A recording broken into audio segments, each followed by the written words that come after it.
In the late 1930s, the world was spiraling toward war, and the United States Army found itself facing a grim reality. It had no vehicle small, fast, and rugged enough to keep up with the modern battlefield. The German Blitzkrieg had shown what mechanized warfare could do. Columns of tanks, armored cars, and trucks racing across Europe, while infantry rode in comfort behind them. American soldiers, by contrast, still trudged through mud with mules and motorcycles that bogged down in rain or snapped their frames on rough trails. The Army needed something new, something that didn't yet exist. It needed a light reconnaissance car that could go anywhere, survive anything, and be built fast enough to fill an army. What they got would become one of the most iconic machines in history, the Willys MB Jeep. In June 1940, the U.S. Quartermaster Corps sent out an emergency request for proposals. The specifications were almost absurd. A four-wheel drive vehicle under 1,300 pounds, capable of carrying 600 pounds of cargo, climbing 60-degree slopes, crossing rivers, and reaching 50 miles per hour. Oh, and the prototype had to be delivered in 49 days. Only 3 small companies dared to answer the call: American Bantam, Willys Overland, and Ford.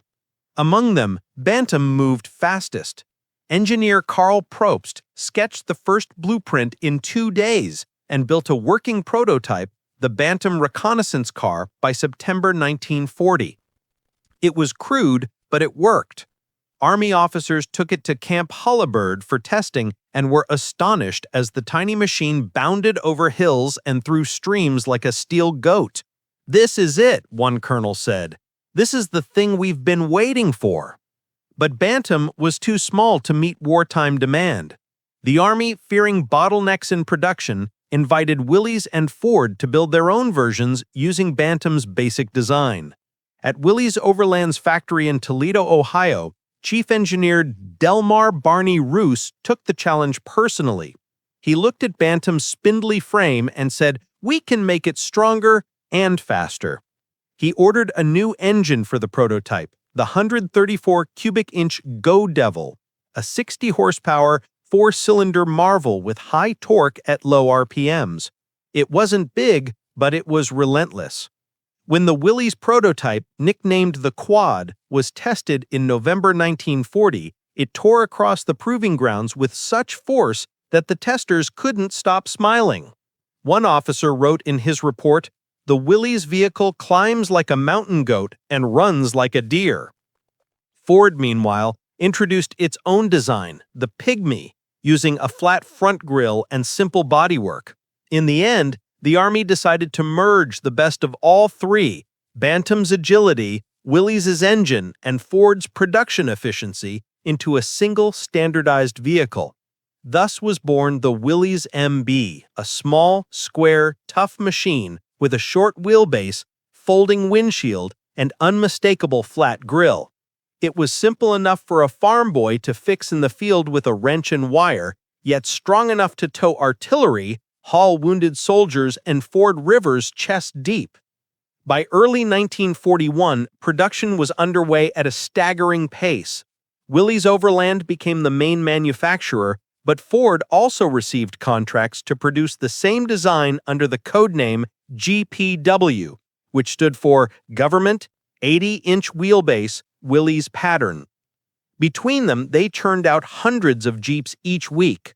Factory workers, many of them women, assembled the vehicles in long lines, their hands blackened by oil and steel dust. A Jeep rolled off the line every 2 minutes. By Pearl Harbor, more than 16,000 had already been delivered. What made the Jeep different wasn't just its size, it was its philosophy. Where German engineers designed machines that demanded perfect conditions, the Americans built something that thrived in chaos. The Jeep didn't need paved roads or trained mechanics. It could start in freezing mud, run on low-octane fuel, and be repaired in the field with spare parts cannibalized from another Jeep. Its axles were overbuilt, its frame reinforced, and its transmission, a 3-speed T84 with a 2-speed transfer case, offered torque that could move 3 times its own weight. At the Aberdeen Proving Ground, the Army pushed the Jeep to destruction. They ran it through mud, sand, water, and ice. They dropped it from transport planes. They shot at it. They even drove it up stairs and over logs taller than its tires. The vehicle refused to quit. One officer noted, "The Jeep will go anywhere a man can walk, and a few places he can't." That phrase soon became the Jeep's unofficial slogan. By 1942, as America mobilized for global war, the Willys MB became the soldier's best friend. It carried officers to command posts, delivered ammo under fire, evacuated the wounded, and towed 105mm howitzers through snow and sand. Marines in the Pacific nicknamed it Puddle Jumper. GIs in Europe called it the Blitz Buggy. General George C. Marshall famously declared, "The Jeep, the Dakota, and the landing craft were the 3 tools that won the war." Even General Eisenhower agreed, saying the Jeep was as vital as the airplane and the bulldozer. But the Jeep's true legend wasn't built in factories, it was forged in mud. In North Africa, Jeeps carried messages across deserts where even tanks bogged down.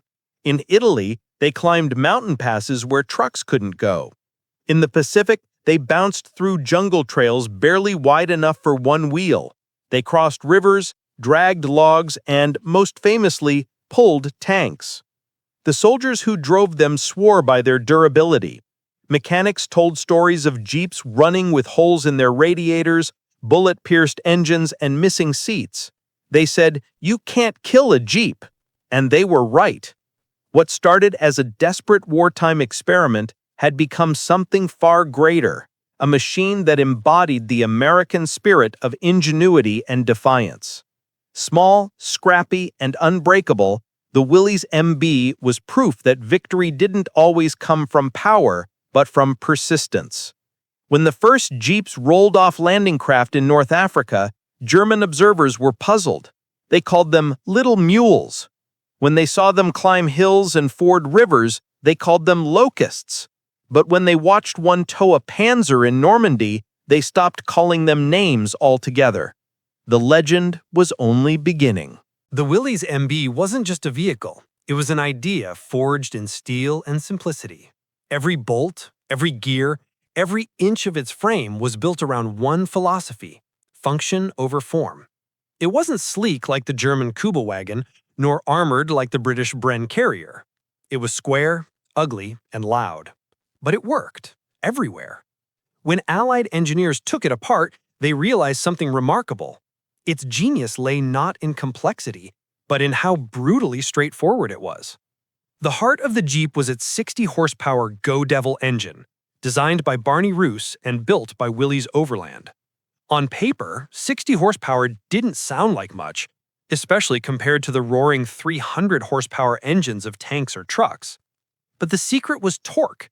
The Go Devil produced a broad, flat torque curve that peaked at just 2,000 revolutions per minute, giving it the pulling power of a small tractor. Combined with a 3-speed gearbox and a 2-speed transfer case, the Jeep could crawl up cliffs or roll smoothly at 55 miles per hour on open roads. Its 4-wheel drive system, using simple levers instead of hydraulic controls, allowed even an inexperienced driver to lock the front and rear axles together in seconds. That simplicity was deliberate. The Jeep was designed to be stripped down, repaired, and reassembled by soldiers with no mechanical background. The body used flat steel panels, easy to stamp, easy to replace. The windshield folded flat to reduce glare and transport height. The seats were nothing but canvas stretched over tubular frames. There were no doors, no heaters, and certainly no luxury. Even the fuel gauge was optional in early versions. Yet everything about the Jeep's design served a purpose. Its short wheelbase gave it a tight turning radius, ideal for weaving between trees or maneuvering through rubble. Its narrow width let it fit on jungle trails or into gliders for airborne drops. And its ground clearance, 8.75 inches, let it bounce over roots, rocks, and shell craters that would cripple larger vehicles. It was also astonishingly light. Weighing barely over 2,300 pounds, The Willys MB could be lifted by 8 men or stacked inside a C-47 transport plane. Soldiers learned to remove the windshield, fold the canvas top, and drive it straight into landing craft or gliders. British paratroopers even fitted some with machine guns and small recoilless rifles, turning them into airborne assault vehicles. To the troops on the ground, it was the closest thing to magic, a machine that could appear anywhere, anytime, ready for anything. But what truly set the Jeep apart wasn't its engineering alone, it was how it empowered ordinary soldiers. In a war dominated by massive machines, tanks, bombers, battleships, the Jeep gave mobility and independence to small units. A single squad with a Jeep could scout enemy positions, deliver supplies, or evacuate wounded men under fire. In the muddy fields of Normandy, a Jeep could carry ammunition where trucks bogged down. In the deserts of Tunisia, it could dash between British and American lines faster than any motorcycle. In the jungles of New Guinea, it became a lifeline, carrying stretchers and food through terrain where even mules gave up. The Germans, meanwhile, had their own equivalent, the Volkswagen Kübelwagen. It was reliable, but it lacked four-wheel drive and the raw torque of the Willys. On good roads, the Kübelwagen was faster. Off-road, it was helpless. Wehrmacht drivers envied the Americans' little green boxes that climbed over obstacles like mountain goats. A captured German officer once admitted, "The Jeep is not beautiful, but it is everywhere, and it never stops." The British Special Air Service loved the Jeep's adaptability.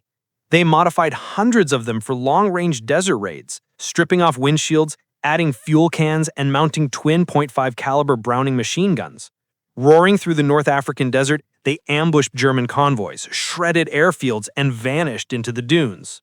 One Special Air Service veteran said, "The Jeep was more than transport. It was a weapon." Mechanics, too, adored the Jeep. Its parts were interchangeable, its systems accessible. You could replace a clutch in the field, patch a radiator with a tin can, or use a wrench and a hammer to rebuild an axle.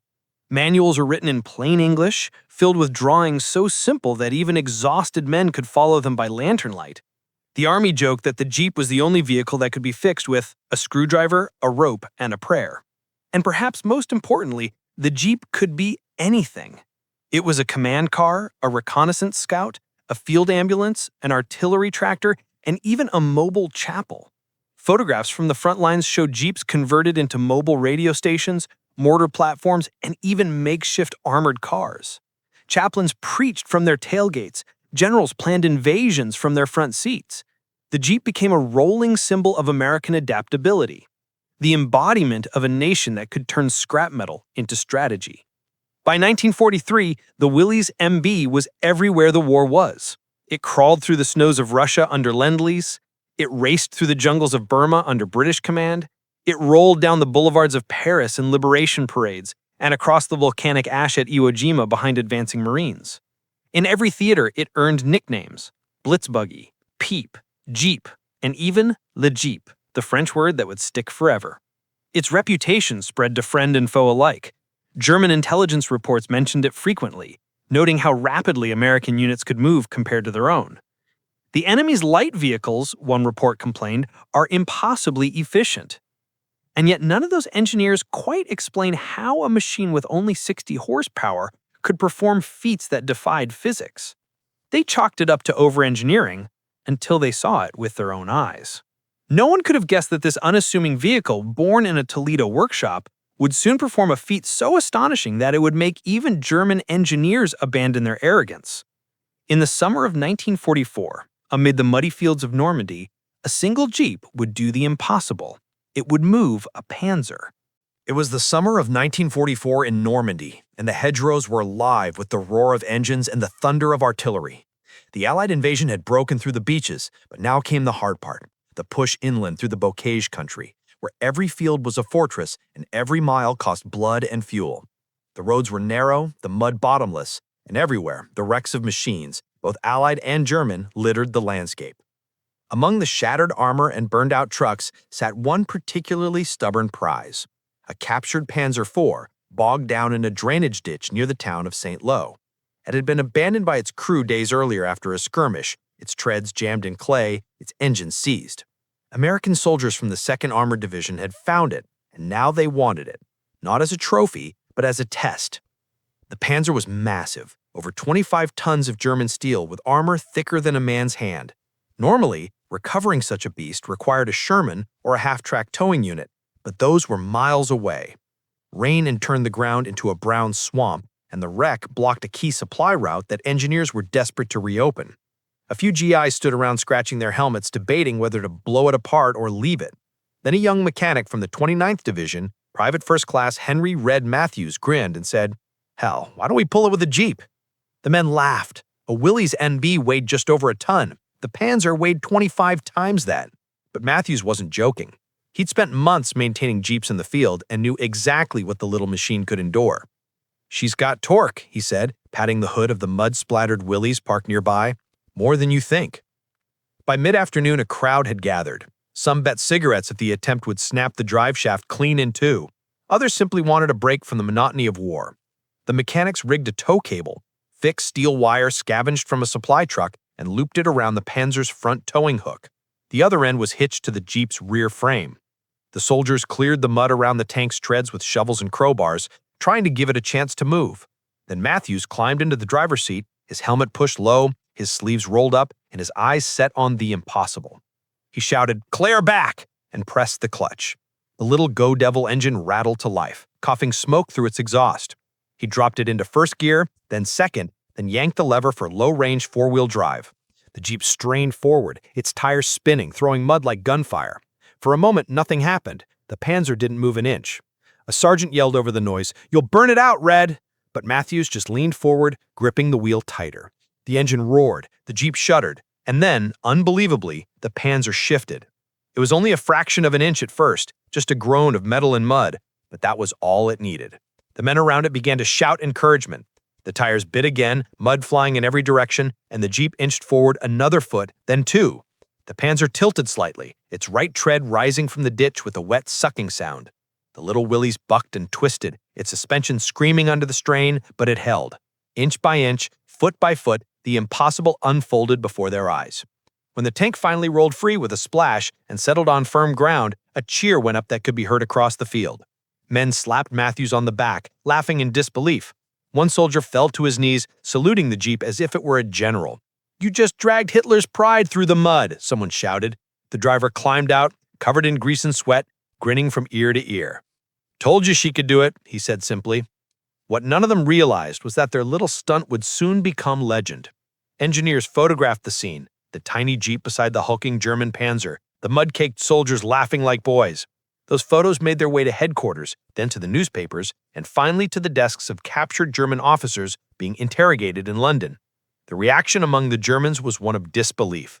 When one Wehrmacht engineer was shown the image, he reportedly said, "That is not possible. The torque curve would shear the drive shaft." The American interrogator simply replied, "You can see it for yourself." In the days that followed, the story spread through the Allied ranks. The Jeep that had pulled a Panzer became a symbol of ingenuity and grit, the idea that American soldiers could make anything work with what they had. To the engineers who designed it, it was a vindication of every decision they'd made. The simple gearbox, the wide torque range, and the four-wheel drive system that distributed power evenly no matter how rough the terrain. And to the men on the front, it was a morale boost, proof that even the smallest tool, in the right hands, could move mountains. A few weeks later, when captured German mechanics examined a Willys MB at a field depot near Cherbourg, they finally saw how it was possible. They marveled at the simplicity of its drivetrain, the lack of unnecessary parts, the clean lines of its transfer case, and the robustness of its leaf springs. "It is the perfect machine for war," one of the mechanics said. "We built engines for power, you built them for purpose." That day in Normandy became more than a footnote. It became folklore. The photograph of the Jeep hauling the Panzer was printed in stars and stripes and passed from camp to camp. It wasn't just a story of mechanics or machines, it was a story of attitude, the kind that won wars. In a world of tanks, bombers, and battleships, the smallest vehicle on the battlefield had just proven that willpower, ingenuity, and a little bit of American stubbornness could outperform even German engineering. And somewhere in the mud outside St. Lo, a one-ton truck had just pulled the pride of the Reich out of a ditch and dragged it straight into history. News of the Jeep that pulled a Panzer spread far beyond the hedgerows of Normandy. To most soldiers, it was just another incredible frontline story, a testament to grit, luck, and maybe divine intervention. But to engineers, strategists, and the men designing the future of mechanized warfare, it meant something more profound. It was living proof that America's philosophy of engineering, simplicity, adaptability, and reliability, had triumphed over Germany's obsession with precision and complexity. In captured workshops and supply depots across France, Allied technical teams began examining the wrecks and captured vehicles of the German army. The contrast was stark. German machines like the Panzer IV, Tiger, and Panther were masterpieces of engineering. Thick armor, powerful guns, precision-machined components. But they were also nightmares to maintain. They required specialized tools, rare materials, and constant servicing. A broken gearbox could immobilize a tank for days. A clogged fuel line could doom a crew. American machines, by contrast, were built to be brutal and forgiving. They didn't need perfection, they needed to work. And nowhere was that difference clearer than in the Willys MB Jeep. The Willys MB's Go Devil engine became a study in elegant engineering.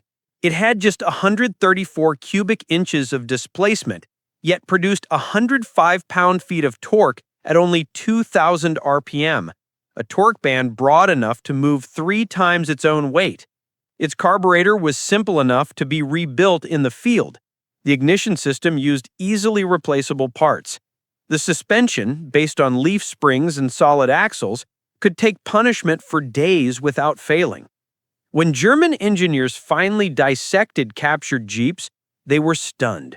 One officer from the Waffenamt, the German Army Ordnance Office, wrote in a technical evaluation, "The American light utility vehicle has no sophistication, no finesse, and yet it functions perfectly. Its simplicity is its genius." While the Jeep was never designed for towing tanks, its low gearing and four-wheel drive system allowed it to transmit nearly all of its power directly to the wheels. This mechanical advantage, multiplied by the grip of its deep-tread tires, gave it pulling strength far beyond what its small frame suggested. The torque curve didn't spike, it surged smoothly, allowing it to maintain traction in mud or snow. What German engineers called crude turned out to be the perfect design for war, a machine that any 19-year-old farm boy could fix with a wrench and a hammer. For American commanders, this moment symbolized something even greater. The Jeep represented the triumph of industrial pragmatism over elitist perfectionism. Germany built machines that demanded ideal conditions. America built machines that created their own. It wasn't just about horsepower, it was about philosophy. The Allies had figured out that reliability wins wars faster than elegance. News of the Jeep that pulled a Panzer spread far beyond the hedgerows of Normandy. To most soldiers, it was just another incredible frontline story, a testament to grit, luck, and maybe divine intervention. But to engineers, strategists, and the men designing the future of mechanized warfare, it meant something more profound. It was living proof that America's philosophy of engineering, simplicity, adaptability, and reliability had triumphed over Germany's obsession with precision and complexity. In captured workshops and supply depots across France, Allied technical teams began examining the wrecks and captured vehicles of the German army. The contrast was stark. German machines like the Panzer IV, Tiger, and Panther were masterpieces of engineering. Thick armor, powerful guns, precision-machined components, but they were also nightmares to maintain. They required specialized tools, rare materials, and constant servicing. A broken gearbox could immobilize a tank for days. A clogged fuel line could doom a crew. American machines, by contrast, were built to be brutal and forgiving. They didn't need perfection, they needed to work. And nowhere was that difference clearer than in the Willys MB Jeep. The Willys MB Jeep's Go Devil engine became a study in elegant engineering. It had just 134 cubic inches of displacement, yet produced 105 pound-feet of torque at only 2,000 RPM, a torque band broad enough to move 3 times its own weight. Its carburetor was simple enough to be rebuilt in the field. The ignition system used easily replaceable parts. The suspension, based on leaf springs and solid axles, could take punishment for days without failing. When German engineers finally dissected captured Jeeps, they were stunned. One officer from the Waffenamt, the German Army Ordnance Office, wrote in a technical evaluation, "The American light utility vehicle has no sophistication, no finesse, and yet it functions perfectly. Its simplicity is its genius." While the Jeep was never designed for towing tanks, its low gearing and four-wheel drive system allowed it to transmit nearly all of its power directly to the wheels. This mechanical advantage, multiplied by the grip of its deep-tread tires, gave it pulling strength far beyond what its small frame suggested. The torque curve didn't spike, it surged smoothly, allowing it to maintain traction in mud or snow. What German engineers called crude turned out to be the perfect design for war, a machine that any 19-year-old farm boy could fix with a wrench and a hammer. For American commanders, this moment symbolized something even greater. The Jeep represented the triumph of industrial pragmatism over elitist perfectionism. Germany built machines that demanded ideal conditions. America built machines that created their own. It wasn't just about horsepower, it was about philosophy. The Allies had figured out that reliability wins wars faster than elegance. A Sherman tank might not beat a Tiger in a duel, but it could drive farther, fight longer, and be repaired by a corporal instead of an engineer. The Jeep carried that same DNA. It didn't just serve, it endured. On the battlefield, its legend grew. Soldiers told stories of Jeeps surviving artillery blasts, carrying wounded men through flames, and even driving on 3 wheels after being hit. One Marine officer joked, "If we could drop them from the sky, we'd parachute a Jeep into every foxhole." That wasn't far from the truth. By late 1944, Jeeps were being airdropped from C-47 Skytrains into forward zones, parachutes billowing over occupied France. The little vehicle that had been designed for reconnaissance was now doing everything, towing artillery, delivering mail, even serving as an impromptu hearse for fallen comrades. Meanwhile, the Germans tried to copy it. They produced the Volkswagen Type 82 Kübelwagen, a light vehicle designed by Ferdinand Porsche. It was efficient on roads, and its air-cooled engine handled heat well, but it lacked four-wheel drive and couldn't match the Jeep's climbing power. In muddy or rocky terrain, it failed miserably. German soldiers joked bitterly that the Kübelwagen was for generals, not for war. When American forces overran German depots, they often found Kübelwagens abandoned, wheels buried in mud, engines sputtering. The Jeep, by contrast, was rarely found broken. By the end of 1944, the Jeep had become the symbol of Allied movement and ingenuity. Journalists embedded with the troops described it as the steel mule and the chariot of democracy. In one dispatch, war correspondent Ernie Pyle wrote, "It goes everywhere. It's the thing that gets the army there." Even General George Patton, not known for sentimentality, once remarked, "The Jeep is the most important piece of equipment in this war. It does everything but fly." The symbolism wasn't lost on the enemy. When captured German officers were interrogated after D-Day, many commented on the sheer number of Jeeps pouring through France.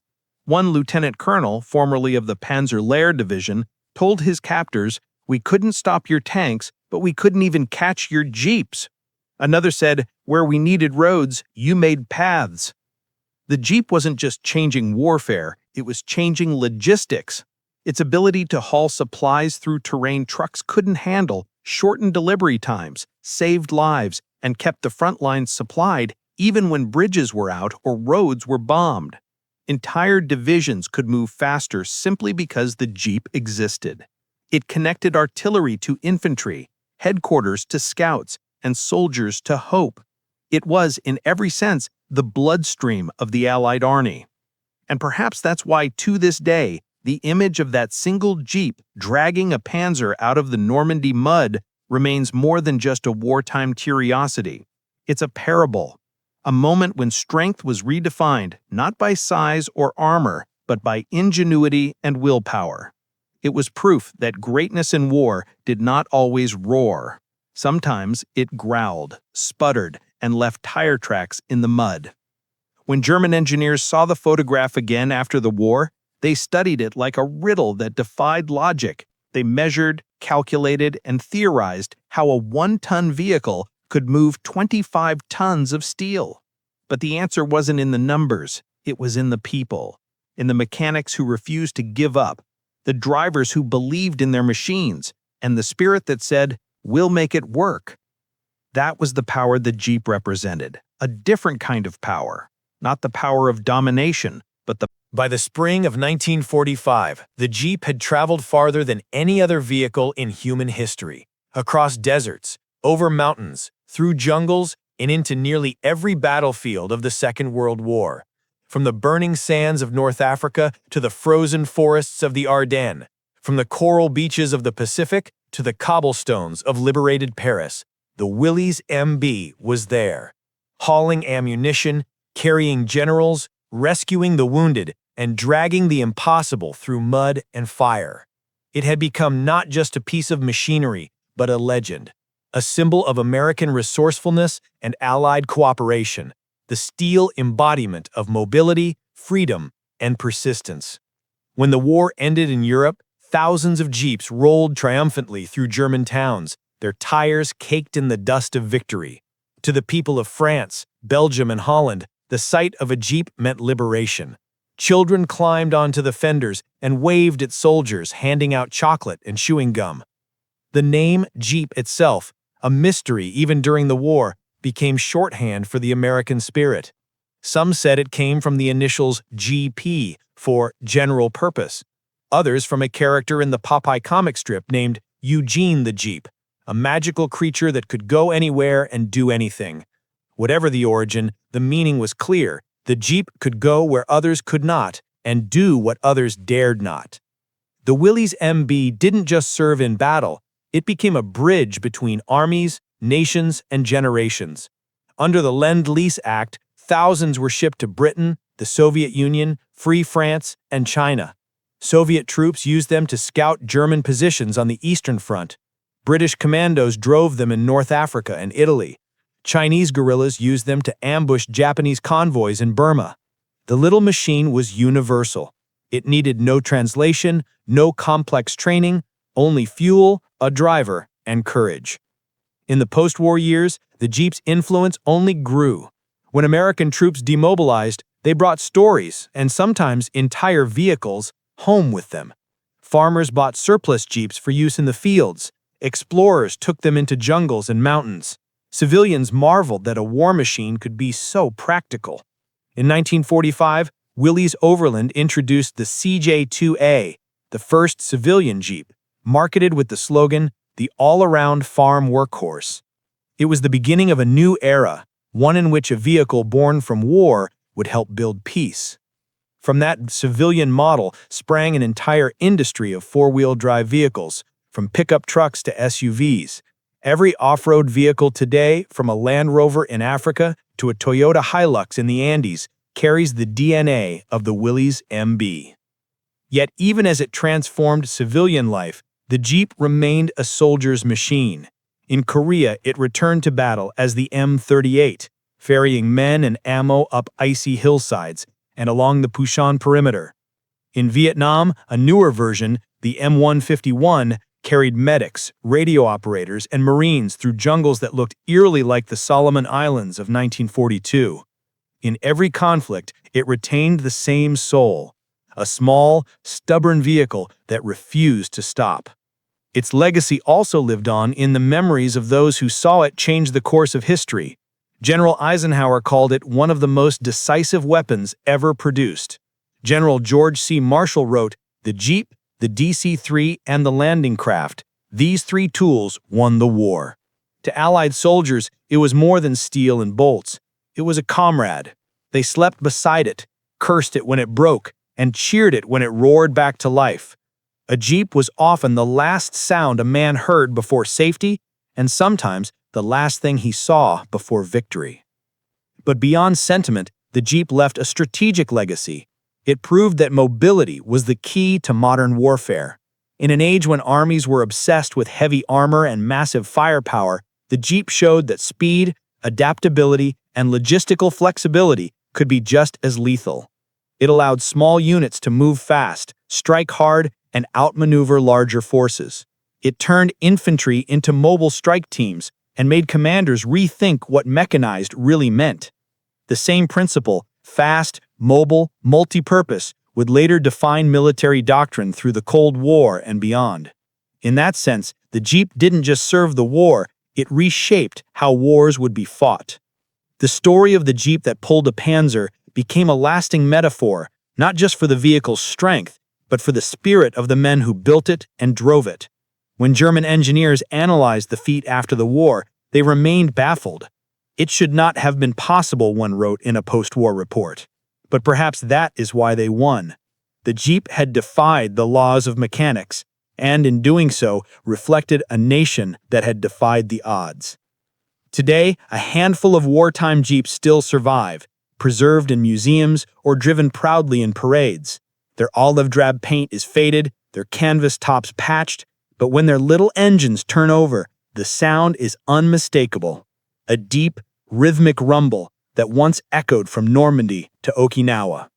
Each surviving Jeep carries stories in its steel, of soldiers who laughed through fear, of mechanics who refused to quit, of ordinary men who did extraordinary things. And somewhere in the mud of Saint-Lô, where a 1-ton Jeep pulled a 25-ton Panzer out of a ditch, the tracks may have long vanished, but the meaning has not. That moment still stands as a reminder that ingenuity can humble might, that resilience can outpull arrogance, and that sometimes the smallest machine on the battlefield can change the world. The Willys MB was more than a vehicle. It was America's promise on wheels, the promise that no matter how deep the ditch, someone, somewhere, would find a way to pull freedom back onto the road.